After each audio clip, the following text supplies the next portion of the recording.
What's going on, guys? It is Jono, and today we're talking about data enrichment for leads. So classic case, let's say lead comes in, right? You want to call that person in 10 seconds because you know if you call that person in 10 seconds, you're going to get 4 times the conversion rate.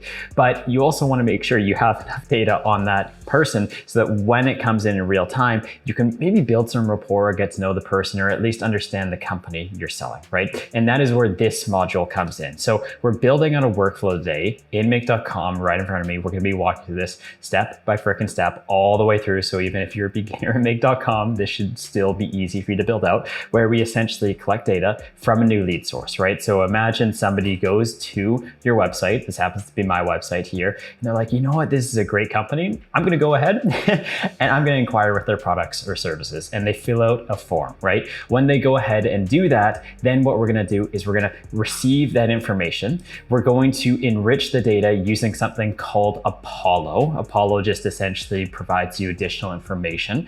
One of the things that it's going to provide us with is a link to LinkedIn. We're going to go ahead and scrape that LinkedIn profile so that we collect information not only on the company, right, but also on that particular person. And then we're going to run that through ChatGPT as the last module here. And we're going to dump that data into a Google spreadsheet so that when you or the sales rep that you have on your team calls that lead, they have all of the information already right in front of them, so that literally if they call in 10 seconds, they're going to know who they're talking to, what the company is, all the information they'd probably want to know is going to be there so they can have a seamless experience with that client so that you can close more deals. Because obviously you want to know the person who you're calling, right? And you also want to call quickly because 50% of all sales goes to the first person that you call. So if you sit there and you say, hey, I'm going to wait 48 hours, and you might be thinking, who the freaking hell is going to wait 48 hours to jump on a sales call?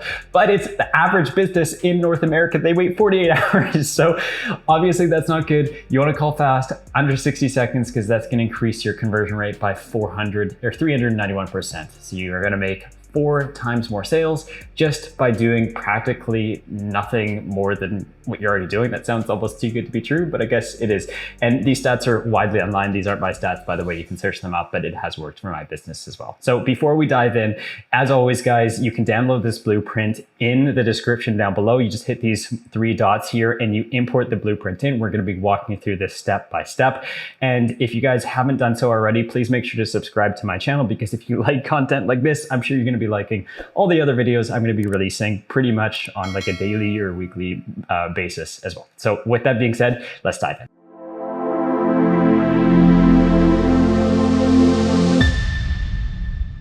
All right, so we're going to go ahead and we're going to build out this workflow from top to bottom. If you guys haven't done so already, please go ahead and sign up for make.com. I do have an affiliate link down below. If you do sign up through that, even if you guys have make.com, you can still sign up through that. I'm going to send over my top 10 favorite blueprints over to you so you can see how you can implement those in your business as well. So the first thing we're going to do is we're going to open up a new scenario here, and we're going to start with a brand new slate. So at the top right of the screen, you can see this massive unavoidable purple button that says create a new scenario. We're going to click that. That was way too dramatic. I'm sorry. And then we also have this completely unavoidable other purple button. Make.com, thank you for making our lives so freaking easy with these purple buttons here. But the first thing we're going to do is we're going to receive a new form submission. So essentially we start with a trigger, and a trigger is just, for those of you who don't know it, it's a fancy way of saying, hey, what is going to start this automated workflow? And in this case, it's when somebody fills out this form here, right? So somebody goes over to your website and they're like, this makes sense. Everything looks good to me. I want to go ahead and I want to fill this out, right? Maybe they're looking for automation services and they fill out their contact information. Well, the first thing is we want to collect this information so that we can market to them immediately. Not only can we call them, but we can text them and we can email them. And this video is not going to be going over how to call, text, and email. You can stick somebody into your CRM, call them, text them, email them. We're just talking about the data enrichment part. So how this is going to start is, of course, with the sales or with the form submission. And we're going to go ahead and use forms.google.com for this. The reason we're using forms.google.com, or Google Forms rather, is not because I'm like, yes, I'm a huge advocate of Google Forms and I use this all the time. I don't. I pretty much never use Google Forms. The only reason I use it is just for test data and to show videos like this, because it's a free place to get started and anyone can follow along very easily. So we'll go ahead and we'll call this new form You know what? We're going to call this untitled form. This is a good name because I'm probably never going to open this up after this video again. So we're going to ask 3 questions. The first one is going to be the first name. The next one is going to be the last name. And then we're also going to collect an email for the person as well. So quite simply, that is all that we want to collect from our form called untitled form. Brilliant, genius name. I know it took me a long time to think about that. So circling back into make.com, we want to receive submissions. So when somebody fills in their first name and their last name and their email, we want to collect that in make.com, right? So how we go about doing that is we find the forms module in make.com. So we'll type in forms here, and the first one conveniently is Google Forms. Now there is a lot of options here, right? But specifically what we want to do, and we have 2 watch for responses here. We want to watch for form responses. This one is watching for Google Sheets responses. Now you could just put the responses and link it into a Google Sheet and then you'd have that. But for our case, we just want to have it so that when the form is submitted, then this fires this module. And essentially all we have to do is just enter in the form ID here, right? So it's asking us 2 questions. It's saying, hey, what the hell is the form that you actually want us to link? And then the limit is how many form submissions at a given time do you want us to process? So the answer is, first of all, we only want to process 1 form at a time, right? So if somebody fills out this form, we don't want to trigger this twice. And the next thing is we need to get the ID. Now the ID of the form is conveniently located up in the URL parameter here. So it's after the D/ and before the /edit, right? So this 20-digit whatever code, you're just going to take that and paste into the form ID. And the only other thing that we need to make sure is we're selecting the right account. So just make sure that you select the right account here and you can click OK. And we're pretty much good to go. For the starting trigger, we can just choose from now on, click OK. And we could go ahead, and I think my face is blocking it, we could run it, but it's going to come up with no responses, right? So it's going to come up and it's going to say, hey, you don't have anything. And the reason there is nothing is because, well, nobody's submitted the form yet. So I'm going to go ahead and I'm going to submit this form just to get some test data to come through. So we can click the 3 dots up top, and okay, we're not going to click the 3 dots up top. We're going to click the send button up top, and we'll go to this link button here, and we're going to copy this form into a new tab here. Okay. And we can go ahead and put in the test data. Maximus. I just watched Gladiator 1 in response to Gladiator 2 coming out in the next week here. A lot of you guys are watching this in like probably 2 or 3 years from now. You're gonna be like, what the hell is this guy talking about? But and I'm just gonna, I have no idea. I'm just gonna put a last name like that. And then I'm gonna go ahead and I'm going to enter in one of my emails here, and I'm gonna click submit here, okay? So we've gone ahead and submitted untitled form here. And if we go ahead and click the massive button that my face is conveniently blocking down at the bottom left here, which I hope I'm still not blocking, but if I am, it's just down here. You can click run once. And now what we see here is if you click this like little cloud-like thing at the top where it says 1, we have the responses, which is fantastic. And our answers are contained within this answers collection here. And if we just click the open button, and then we'll see, you know, the key email, first name, last name, and we can drill down and find the information that we're looking for. We'll have to drill down quite a bit with Google Sheets to get it. My hand has like, it's tired just after clicking so many buttons after Google Sheets or forms.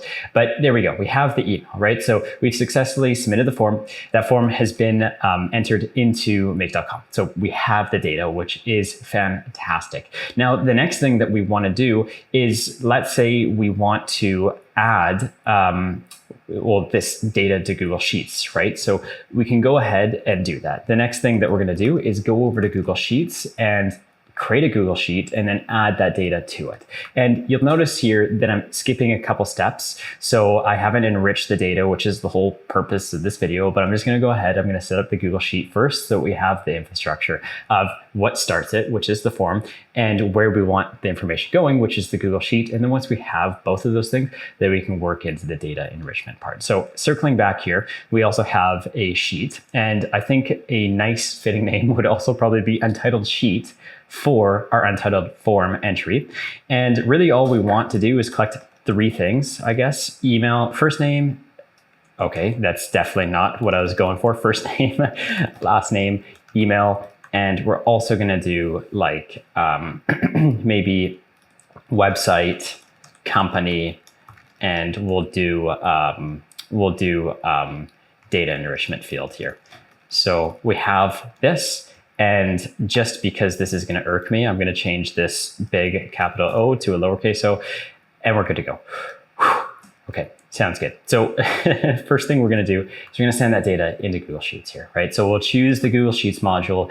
We're going to add to a row. There's a lot of things we can do here, but because we're receiving leads from our website here, so somebody fills out this form, we want to add these to our Google Sheet here through the form submission. In this case, instead of using this website here, we're just using a Google form like this, right? So when somebody fills this out, we're going to enter them into this Google Sheet here. So we'll go ahead and do that. We're just going to make sure that first of all, we actually choose the right account again, and then we're going to select the search method. So this step here, we're just trying to, essentially what Google Sheets is trying to do here is just figure out what sheet is it actually located on. Same thing with the form, the Google form, we need to select from all. So we'll just choose a select from all method, and it's going to ask for the spreadsheet ID, which we can also find in the URL. And it's going to be located before the slash edit and after the d slash, right? So we'll go ahead, copy this 20-digit code,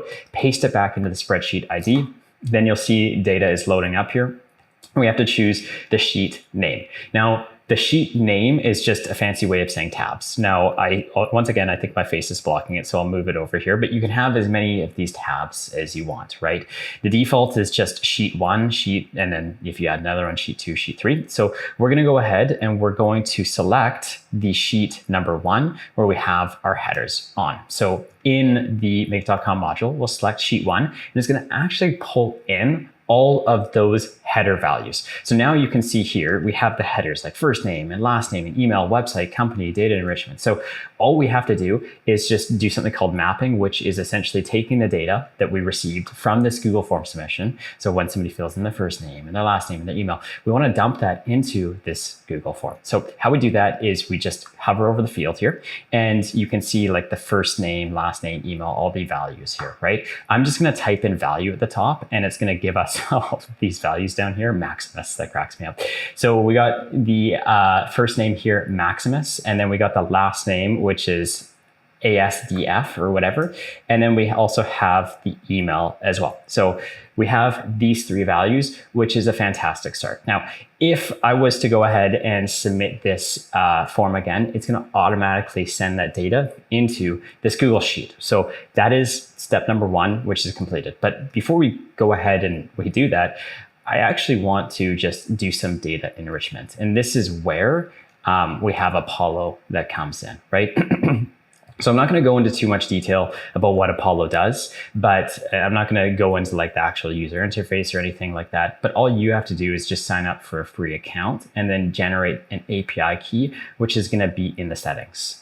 So once you go ahead and you generate that API key in the settings, you can go ahead and you can link that into Google Sheet or into make.com here. So essentially what Apollo does is it just enriches data. So you can pass in like an email, for example, and it's going to give you all of the information that it knows about that person. So it might give you like that person's phone number, their LinkedIn profile, their city and their country, and like a headline or their title or the past work experiences they've had. All of this information about that person, you can just collect through Apollo. And the best part is you can automate that process. So then instead of having to receive the lead and then spend your time logging into Apollo and then searching that person up, grabbing that information, typing it into a Google Sheet, run row by at a time, or your CRM or whatever, you can just really just automate the process of doing all of that so you can save time.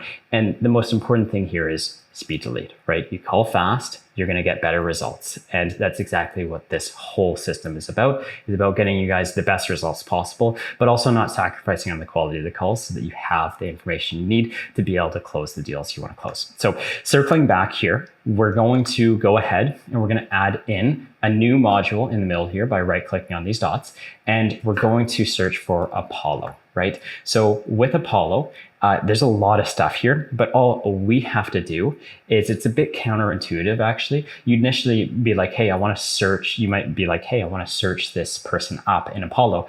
But the thing is what you want to do to grab that information is to create a contact in Apollo. And when you create a contact, you're going to create a contact in your Apollo account, and it's going to send back information, the information that it has on that person from their database. So I'm going to go ahead and I'm going to create a contact here.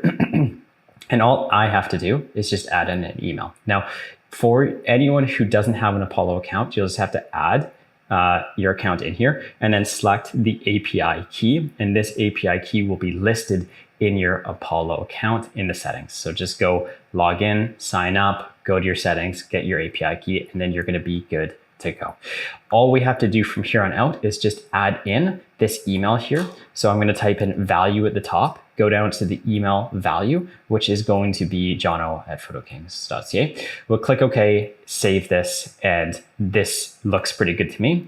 And then we, of course, want to map that data that we got from that contact into the fields here. Let's see if it actually gives information, which it does. That's awesome. So maybe what we want to do is we want to have another column here, which is like LinkedIn profile, for example. So LinkedIn URL, that's pretty cool. So I'll go ahead and save that in here, and we'll also have a column here for LinkedIn profile.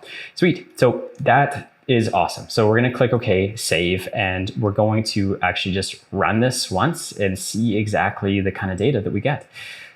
So coming back to our form, I'm going to go ahead and enter in my information, and we'll click submit here. And back in Google or in make.com, we'll just click this button that I guess my face is hiding.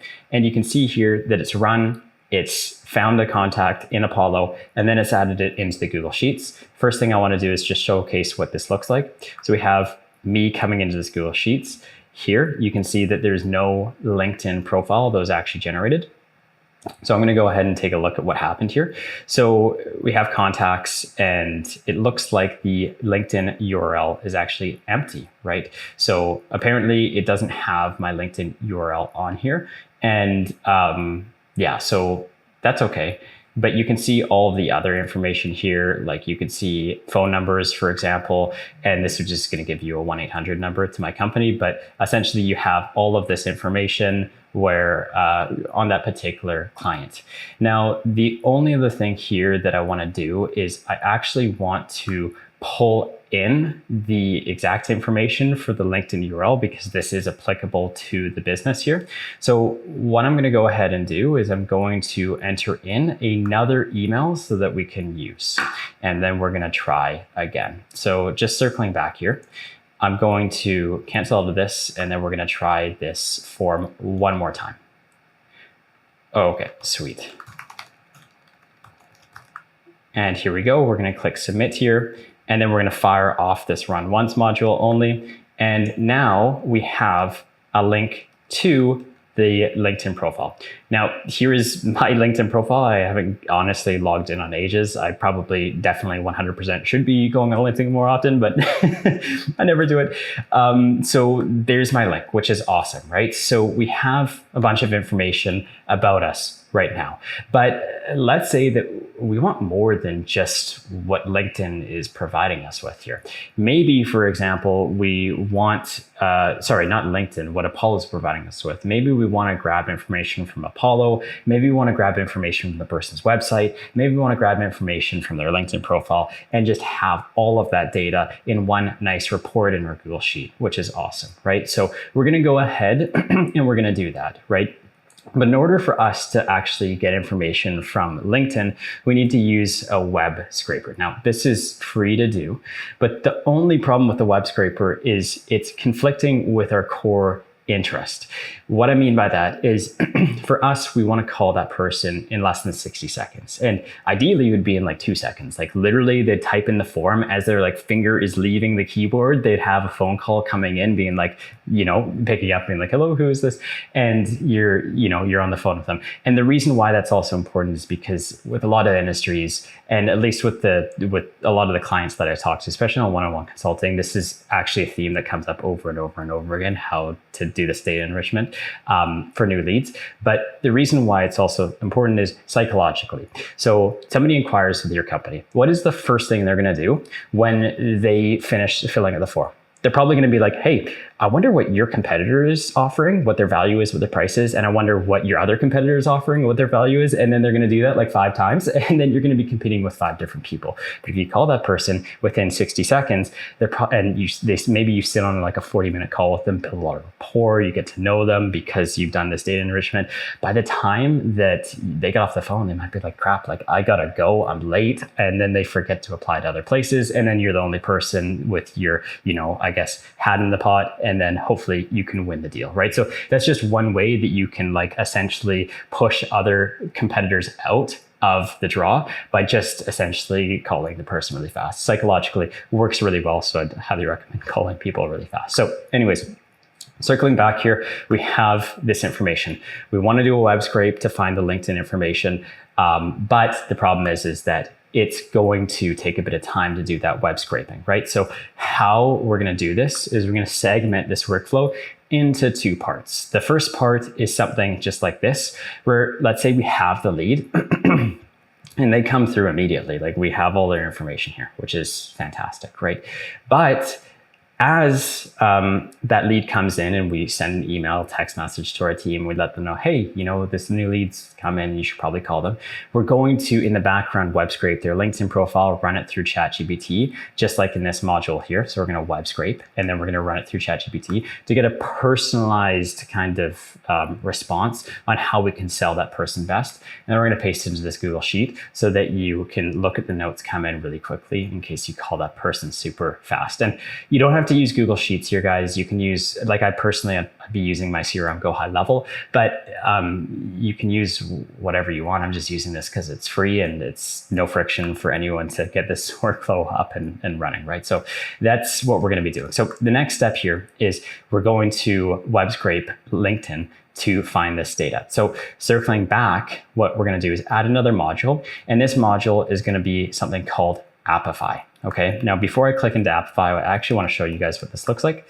So it's a web scraping technology. The beautiful thing about this is that you don't have to be a coder to web scrape. I mean, you could spend months or years learning how to code and develop this yourself, or hire somebody on Fiverr and spend hundreds or thousands of dollars developing this. Or you could just use something pretty much out of the box that's going to work perfectly almost, and it's going to be essentially free because you get $5 free of credits with this software. And unless you're generating tens of thousands or at least thousands of different clients a month, you're probably going to be able to do this for free. Or if you do pay, it's not going to be that much money. So we're going to log into Apify here. And if you guys haven't done so already, you can create a free account, and we're going to go into the store section. Okay. And we're going to type in a LinkedIn profile, and there's a lot of different things here. And a lot of these cost a lot of money, but don't worry, I have your back. And I found the cheapest one for you guys. So it is the Dev Fusion web scraper. And this essentially is $10 per 1,000 results. So that is, all things considered, pretty cheap because some of these are like $100 a month. So this is pretty nice. And the keyword here is no cookies, which means that you don't have to log in with using your account. You're going to use somebody else's cookies to scrape this data on their behalf, which means that you're pretty much good to go. You're not going to run into any issues here. Super easy to use. So we're going to go ahead and, well, we're going to use this. So first things first, in order for this to appear in make.com here, we need to do a couple things. So we're going to go into Apify and we're going to run an actor. And we want to choose this actor from the list, but the problem is it's not going to appear. And the reason it's not going to appear is because you need to save it. So if you go into like the URL here and you just click A and back or whatever, you can just click save. And once you click save here, then it's going to load into your actors here. So I'm going to type in dev underscore, and nothing's going to happen. And that was really, really underdramatic. So we're going to switch the account here. We're going to try this again. I'm also going to search for dev underscore fusion, and there we go. Now, a couple things here. We need to set this up properly, and this is really important because if you don't set this up properly, you're going to run into a lot of nightmares. The good thing is it's pretty easy to set up, but you just got to be careful with how you do this. So first things first, run synchronously. It has to be checked yes. What this means is that when you run something synchronously, you essentially will wait for the responses to be delivered. So what that practically means is that web scraping takes time. And if you run something and the later modules depend on it, well, if it hasn't completed the results, but the later modules depend on the results of that web scrape, it's going to fail because you don't have the results loaded yet. So we're going to wait until the results are done and continue this workflow only when those results have been completed. The next thing is we need to input JSON here. So the JSON can be found right here. So if you click on this JSON button here, right next to manual, all you have to do is you have to select all of this JSON here and then paste it in here. Now, keep in mind, this is probably the most important thing with this. If you guys are new to JSON, you're not too familiar with it, you need to delete everything in these brackets here, or quotations, but do not delete the quotations because those are critical. If you are to delete them, it's not going to work. So we need to keep these in here, and we're going to paste that LinkedIn URL in between the two brackets, right? So this is really important. Everything else should stay the exact same. If you guys run into errors with this, I'm going to have the blueprints down below for free for you guys to download. The next three things here are the build, timeout, and memory, and we have to manually input these in here. So what we're going to do is we're going to come back into Apify, go to the run options, and we're literally just going to copy exactly what is written here, latest 300, 512. That's it. So coming back in here, in build, just make sure to type in latest, timeout is 300, and memory is 512. Essentially, in layman's terms, what that means is timeout is how long are you going to give it until you say, hey, this is clearly isn't working, and just call it quits and throw in the towel. That's 300 seconds. But you could probably set this for much lower. Memory is how much memory are you allocating to this actor. Now, you'll probably hit a max of 512 on a free plan anyways. So this might be the limit that you can go up to, or maybe 8 gigabytes. I guess it just depends. But yeah, I would just put 512 here for now. And that's going to determine, I believe, and I could be wrong here, but the speed at which it processes the data. And then the build is just like, which version. With software, you have patches, you have bug fixes, you have new releases, and which release do you want? Do you want an older one? Do you want a newer one? We're just saying we want the latest version, right? So that's essentially it. We can click OK, and this is gonna run. Now, just one other thing here is we need to add one more module in Apify, and this is gonna be the data set items, right? So we're gonna come in here and we need to add in the data set items. Reason why is because when this runs, and it finishes, it will not give you the results. It will not give you the results. It'll just give you the ID of the results for you to later reference. But because this is run and it's completed and it's giving us the ID, then we can reference it in the get data set items, and this will pull in the results of that LinkedIn profile. And you might be thinking, okay, I'll add in the ID here. This is not going to work. We need to search for data set, default data set ID, and then pass that in here. And then click OK, and we're pretty much good to go for web scraping here. We're going to get all of the results. Now, just before I test this, that's some good water.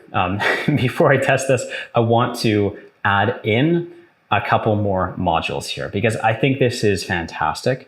But what I really want to do is I want to essentially be able to get more information about this person. So we're going to add another module here. And I want to go to that person's website here, right? And I want to actually just pull this information, right?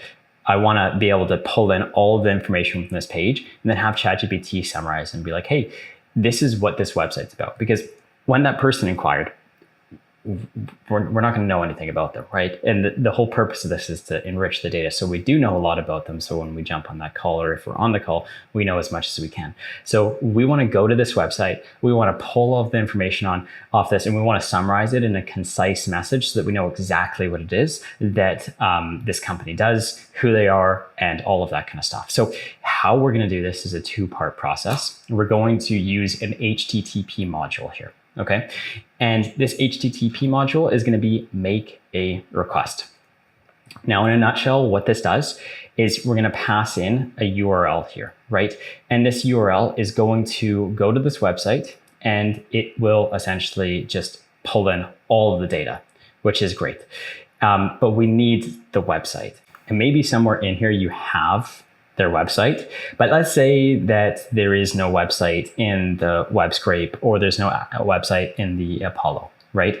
What we can do here is we can programmatically pull out that email, right? Or that website via the email. So in answers email, we have the email here, which is jono@djang.ca. So that's great. But let's say we want to pull out djang.ca. We can add another module here, and this is going to be something called a text parser. Okay, and essentially what a text parser does is it will extract patterns from text, and the pattern that we want to take out is the website from the email. So how we do that is we're going to select match pattern advanced, and the text that we put in here is going to be the email value here. So it's going to be this email down here, and we need to create a pattern to pull out the djang.ca. So how we're going to do this is we're going to use my best friend ChatGPT here, and we're just going to ask it to pull out this particular pattern. So can you please generate me a regex pattern to pull out the website domain from an email? For example, I want to pull out djang.ca from jono@djang.ca. This email will always change. And this is important to not only say it's going to change, because now ChatGPT can create a pattern that's going to make it dynamic so that no matter what email you're feeding it, it will always pull out the domain. But also we're giving it an example of what we're looking for so that it understands clearly. So here's the regex here. And there's a lot of different regex patterns to do this, but we'll just copy this, and that sounds great to me. So we're going to come back in here. We're going to paste this in. Now, just for you guys out there who don't know regex, if it gives you a regex pattern and it has these kind of backslashes here, or slashes, just make sure you only grab everything in the slashes. So you're going to want to delete the slashes so that those are not included in here. And we're going to click OK. And what this is going to do is it's going to automatically give us that domain. So we're going to run this as a test example here, and I'm actually going to just paste in like jono@djang.ca, click OK, run it, and we can see here that it has provided the value for us, djang.ca. And if we were to go into the URL section, we just need to paste https :/ and then the actual website here. If we were just to paste in like djang.ca, it's not gonna give us the exact.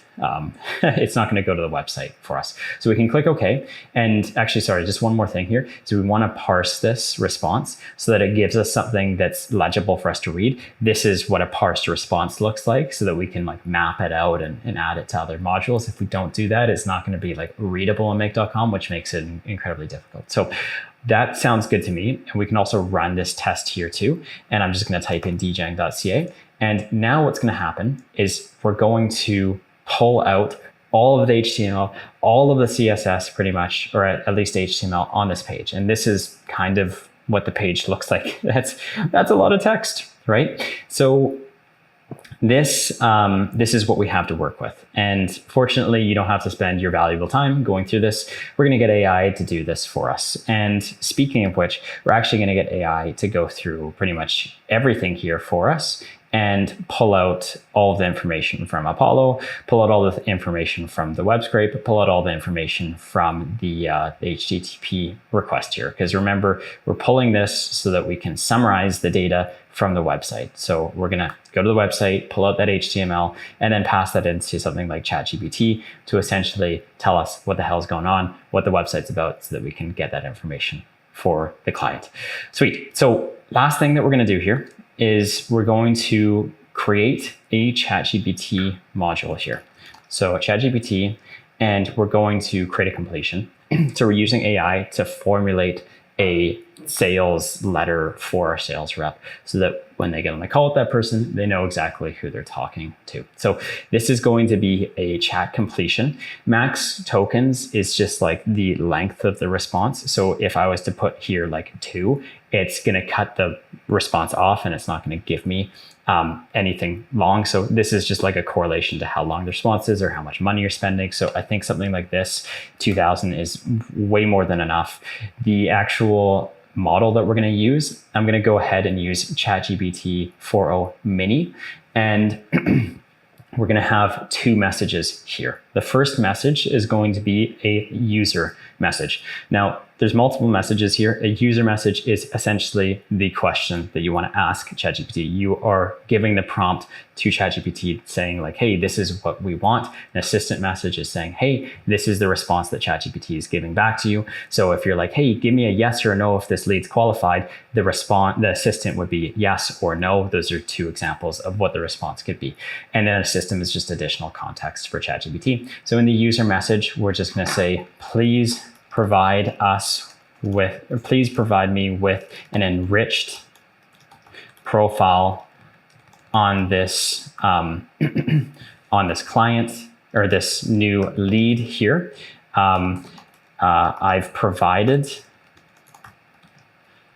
information on this lead from multiple different places. Okay, sweet. So we're gonna click OK here. And I'm sorry, I actually forgot one more step here. We're going to clone this and put this at the end. What we need to do is, before we enrich the data and send that into Google Sheets here, so before we actually send that into this data enrichment field here or your CRM or wherever, we just need to make sure that we summarize this actual page here. So this is quite simple. We're going to go into this ChatGPT module here, and in the text content, we're just going to say, please summarize this business website for me. And I'll just paste in the data here. But you'll see that there's a lot of HTML code, all that kind of stuff. So we're going to go into this text function box here, and we're going to choose strip HTML. And this is just going to take out all of the HTML from there. So we're just left with text. Sweet. And then we can provide more context if you would like. We can add another message. This is going to be a system message to provide additional context to ChatGPT. You're enriching data on new leads for an SEO business. Please scan websites and give a summary of the client. Okay, we'll click OK. So that's pretty much good enough. You can play around with this just to make sure you're happy with it. And then lastly, we're going to enrich this data. So what we want to do here is we want to pass in the information that we have on that particular client to ChatGPT here. So I'm going to say name equals, and we can go ahead and place in the name from Apollo here. So first name, last name, and then we can do like, what else do we want to add here? We can say organization is this, and we could put in, what else? What do we want to add in here? Okay, well, that doesn't seem like a ton of stuff to be adding in here. So in this case, a bit underwhelming on Apollo's part. No problem. What we can do is we can just pull in information from the particular Apify web scrape here. So we're going to click OK, save, and actually just run this data here. And let's take a look and see what the results are that we get. So coming back in here, we'll refresh this, paste in this information, and click submit here. And we'll run this workflow and see what the results are. Now you can see here that the web scrape takes time. Every second that you wait, you can see my cadence changing there. Every second you wait is burning time and you're burning money. You don't want to wait to notify your sales team about this. So before we get to Apollo, you can imagine this Google Sheet is your like CRM integration here. You send that immediately to your sales team, and then you continue on with this and you populate the data at a later point in time, right? So let's go ahead and let's take a look at the data that we found from LinkedIn, right? And that we can now fill that in here. So we got organization and sweet. So we have headline here, and we'll paste in the headline from LinkedIn. We'll say location, and we can just put in like Vancouver, British Columbia, Canada. And we can do about here, and then all different types of stuff. We could do like last work experience, all that kind of stuff. I'm just going to keep it simple for now, but you can kind of see the point that I'm trying to get at here.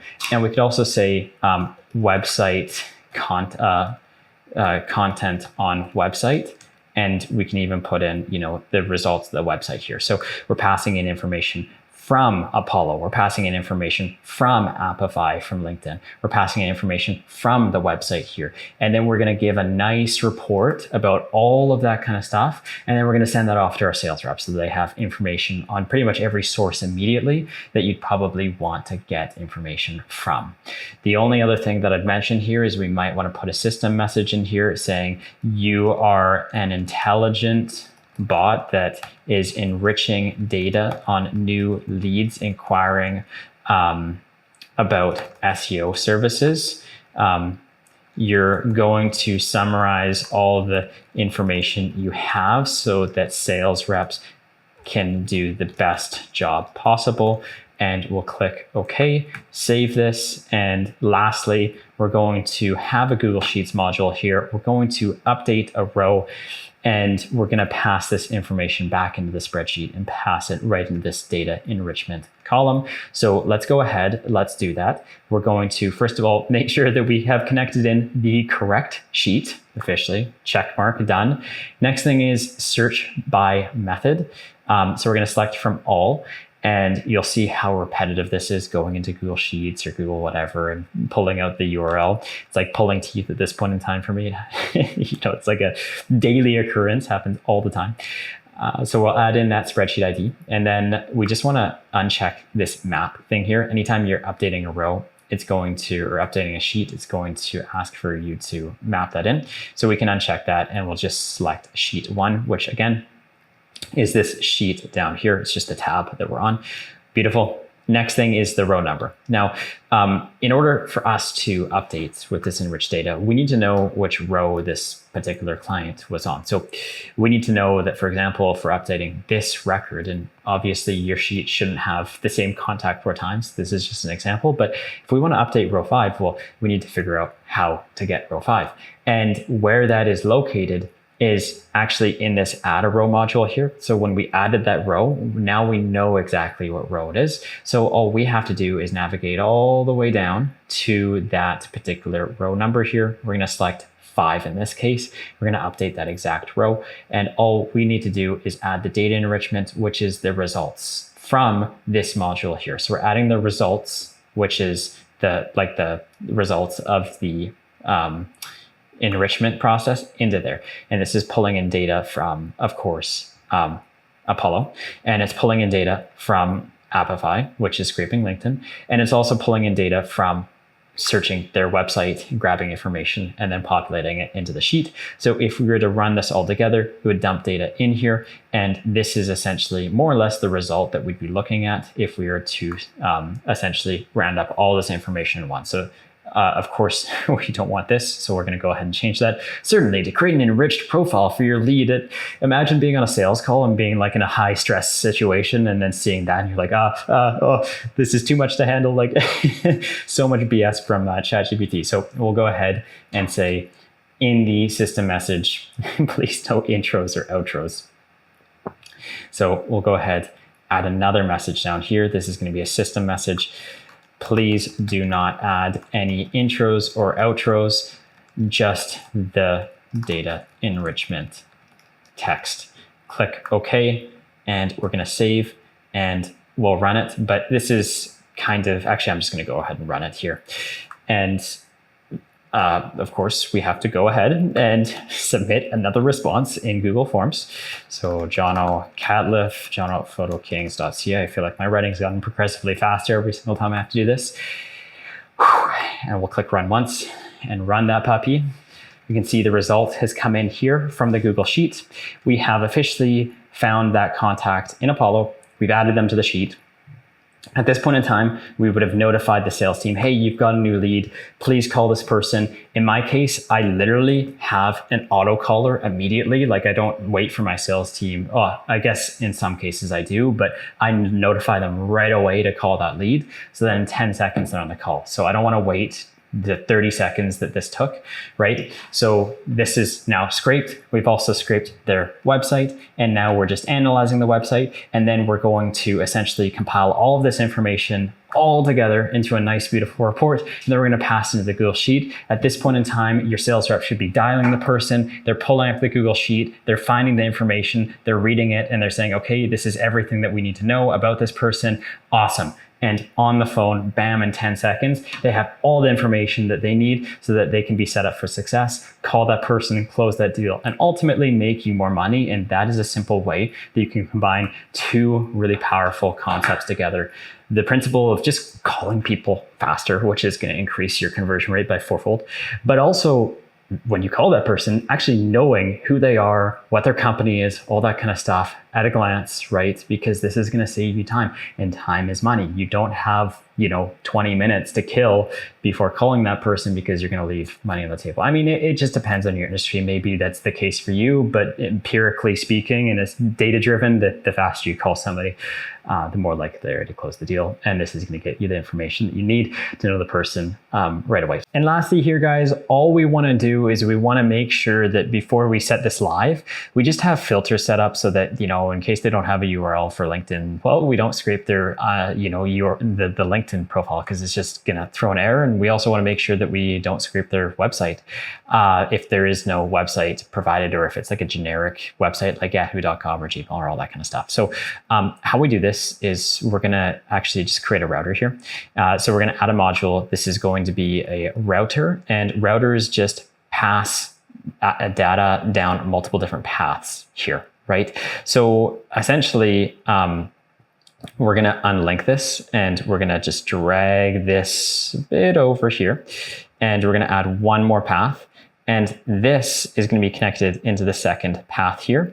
And then we're going to actually just unlink these modules here, and we're going to route these to the top module, just because this is going to be a bit easier. And then we're going to connect these back in together. We're going to auto align. And we can go ahead and delete both of these boxes here, and we're going to auto align one more time. So now we have two paths here. Okay. For the first thing is we don't want to web scrape somebody's website here, right? If it's just like yahoo.com or google.com, right? Because that's not super beneficial to us, and we don't want to mislead our sales reps just in case. So in this example, we're just going to say filter. And we're going to say email does not equal. So we'll just say we're just going to actually put the filter here. And we're going to say that the value of this text parser, where we're just pulling out the domain from the email, this is not equal to google.com or gmail.com. And it's also not equal to things like Outlook, right? So not equal to outlook.com and not equal to hotmail.com or not equal to Yahoo. stuff like that, right? So it's not a perfect solution. Obviously, there's going to be 1,000,001 email providers, but I'm sure you can knock out like the vast majority of them pretty quickly here. And then for the rest, you know, you might scrape that browser and it's just not their company, right? So just take that with a grain of salt that there's that fringe 1% case that it might not happen.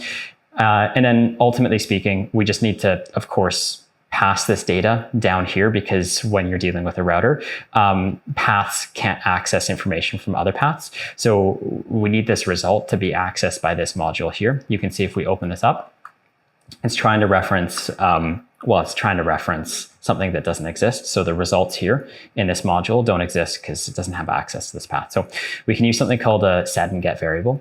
Setting and getting variables allows you to pass information between paths. So we're going to go into tools here, and we're going to say set variable. And we'll just call this like website summary. And we're going to pass in the results here. And then we'll have a get module here. So we're going to go back into tools, and we're going to do a get variable here. And we're going to pass in the name here, which is website summary. And we're going to find the value corresponding to the key website summary. So what that means is we find website summary and we pull in the results based on the variable name website summary. So whatever the results are here, which is like the summary of their website. So it's going to summarize this website, and then we're going to be able to pass that, reference it here, and then we can just map it through ChatGPT here. And then we're pretty much good to go. And then we'll just pass in results here. So website summary, click OK, save. And then lastly here, we'll pass a filter in here. So filter, and we'll make sure that this only continues if the LinkedIn URL exists, right? So if the LinkedIn URL does exist, then great, we'll pass it in there. If not, then we're not going to pass it in there. And I'll leave it at that, but you can see here that this path would only pass if, this would only pass if this path continued as well, because this is filtered out and all that kind of stuff. But this is just like a mock example of how you can go about enriching different websites or different leads and all that kind of stuff. And you can play around with it and make sure it's perfect. It's not like a perfect use case scenario outside the box, because probably you're not going to be using Google Sheets. But once again, this is just because it's free and anyone can access it. So there's no resistance to creating a video with software applications like this. Once again, I tend to use Go High Level for my CRM. So that's pretty much it in a nutshell. Thanks guys for watching. I hope you found this useful. If you have any comments, leave it down below. I'd love to hear what you guys have to say or think. And yeah, thanks for watching, and I'll see you guys in the next one. Thanks, and bye-bye.